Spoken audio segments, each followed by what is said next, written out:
Hi everyone, I wanted to take you through the process of creating these layered leaves that you see in the beginning of the video. What I did here was basically the same technique followed over and over, so you'll see me repeating the process quite a few times. I know it's hyperlapsed, it's a bit fast, but you'll get the hang of it once you keep seeing the same process being repeated over and over. So what I did was I used some pre-cut cardstock and I placed a sheet under my Gelli Arts jelly plate, and this is a tip that I learned from watching Bridget Coopson when she does her prints.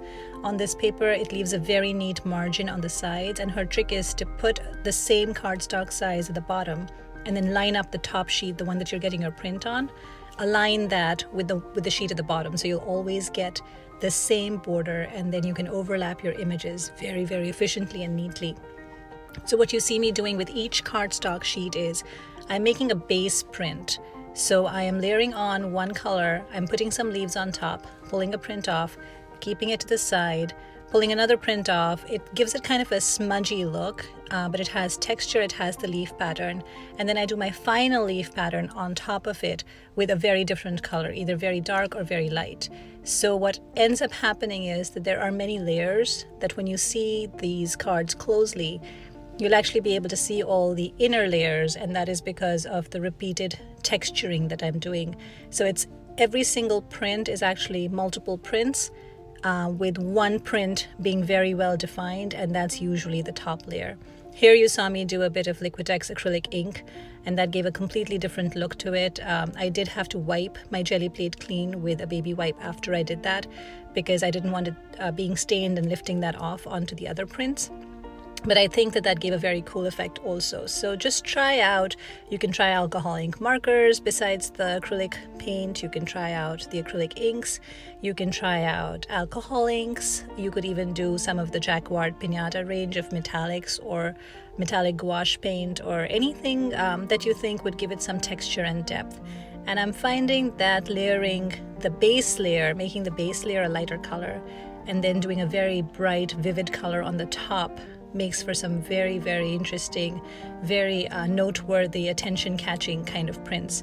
But if you like the muted tones, then you could stay closer to the soft pinks, purples, blues, the golds, the yellows, the softer shades layered together. So essentially what it is a lot of experimentation. Just play. You don't have to have, goals of how. That was the one thing that I kind of had with this process, was I didn't have any goals in mind. I was just trying out different things, and once I figured out, okay, I can have a base layer and I can keep layering on top with different colors. Some of them didn't look very good in the first shot, so I kept them aside. And I kind of carried on, and then I brought in some black, and that brought out some really cool effects. I did some bright reds. So it's a matter of experimentation. See what works for you. See, you don't have to be content with 2 layers. You could do 3 layers, you could do 4 layers. Whatever works for you, but you'll see that the end result, you'll actually be able to notice all the different layers that have been put into making each single card. And it doesn't take very long. That's the beauty of working with a Gelli Arts gel plate, is that it doesn't take very long to create these. Even though it's hyperlapsed, I think this entire session was about maybe an hour long, and I got so many cool prints out of it, which I will now be turning into greeting cards.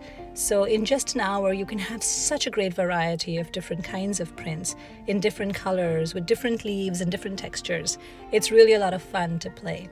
So that would be my biggest takeaway advice from this video, is that just try, see what works, see what doesn't work, and don't go in with preconceived notions of this is how you want a print to look like. Just enjoy the process of creating it, being surprised sometimes, being disappointed sometimes, but finding joy in whatever it is that you end up with. So I hope you enjoy the rest of the video. Again, if you'll notice, it's just a repetition of the same process over and over, so you'll kind of get a hang of what I'm doing. If you would like a slower, real live video in real time to see how long it actually takes to make one of these prints, I'm happy to do a live video for you guys. So just let me know in the comments. But I hope that this video is somewhat helpful. And if you have any questions, you always can reach me and I will help the best I can. Thank you so much. Continue watching and you'll see all the prints at the very end of this video. I appreciate your taking the time.